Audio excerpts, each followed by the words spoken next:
రేవంత్ రెడ్డి గారు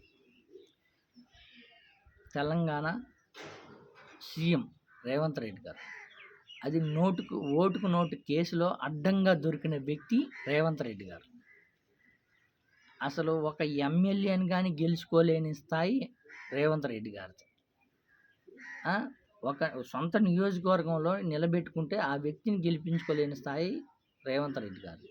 ఇప్పుడు ముఖ్యమైన సీఎంగా చేస్తున్న రేవంత్ రెడ్డి గారు క్యాబినెట్లో ఎమ్మెల్యేలు కానీ మంత్రులు కానీ కనీసం ఆయన మాట అంటే లెక్కలేని సీఎం రేవంత్ రెడ్డి గారు.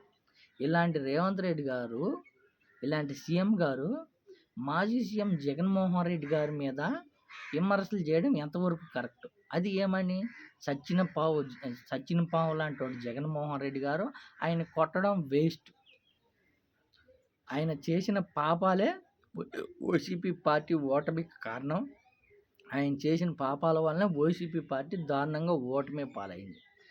జగన్మోహన్ రెడ్డి గారిని విమర్శించే స్థాయి అసలు రేవంత్ రెడ్డి గారిదే కాదు, అసలు తెలంగాణ సీఎందే కానే కాదు. ఆయన అసలు రేవంత్ రెడ్డి గారు అర్హత లేని వ్యక్తి రేవంత్ రెడ్డి గారు. ఎందుకంటే ఇక్కడ ఏపీలో చూసుకోండి, 3 పార్టీలు బీజేపీ, జనసేన, టీడీపీ పార్టీలు కలిసి నిలబడితే గెలిచిన పార్టీ. అది ఇటుపక్క ఒంటరిగా నిలబడ్డ పార్టీ జగన్మోహన్ రెడ్డి గారు. జగన్మోహన్ రెడ్డి గారికి సింగిల్గా ఉంటే 40% ఓట్లు వచ్చి ఓడిపోయిన వ్యక్తి జగన్మోహన్ రెడ్డి గారు. అదేవిధంగా తెలంగాణలో రేవంత్ రెడ్డి గారికి 39.4 చిల్లర ఓటింగ్ వచ్చింది రేవంత్ రెడ్డి గారు. ఎవరు ప్రజా ఆదరణ పొందిన నాయకుడు, ఎవరు జనాల గుండెల్లో నుంచి వచ్చిన నాయకుడు, ఇంకెవరు అదే అంటారు చూసినవా బానిసత్వం నుంచి వచ్చిన నాయకుడు మీకే అర్థమైంది. ఇలాంటి ఓటుకు నోటు కేసులు అడ్డంగా దొరికిన వాళ్ళంతా జగన్మోహన్ రెడ్డి గారిని విమర్శించే స్థాయికి వచ్చారా? సగం మంది కాంగ్రెస్లో వైఎస్ రాజశేఖర రెడ్డి గారు భిక్ష పెట్టి వైఎస్ రాజశేఖర రెడ్డి అనుచరులే ఉన్నోళ్ళంతా కాంగ్రెస్ పార్టీలో. అలాంటి కాంగ్రెస్ పార్టీలో ఉన్న సీఎం రేవంత్ రెడ్డి గారు జగన్మోహన్ రెడ్డి గారి మీద విమర్శించడం ఎంతవరకు కరెక్టు?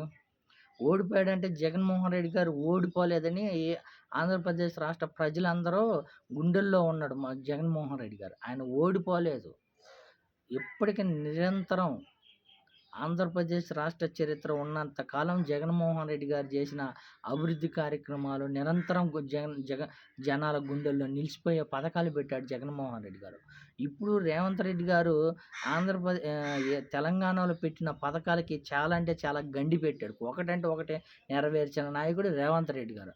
అలాంటి రేవంత్ రెడ్డి గారు జగన్మోహన్ రెడ్డి గారి మీద విమర్శ చేయడం ఎంతవరకు కరెక్టు? జగన్మోహన్ రెడ్డి గారి స్థాయిలో సగం స్థాయి ఉండదు రేవంత్ రెడ్డి గారికి. ఆయన కానీ జగన్మోహన్ రెడ్డి గారిని విమర్శిస్తున్నారంటే ఎంత దిగజారు రాజకీయమో మీరే ఆలోచించుకోండి సార్.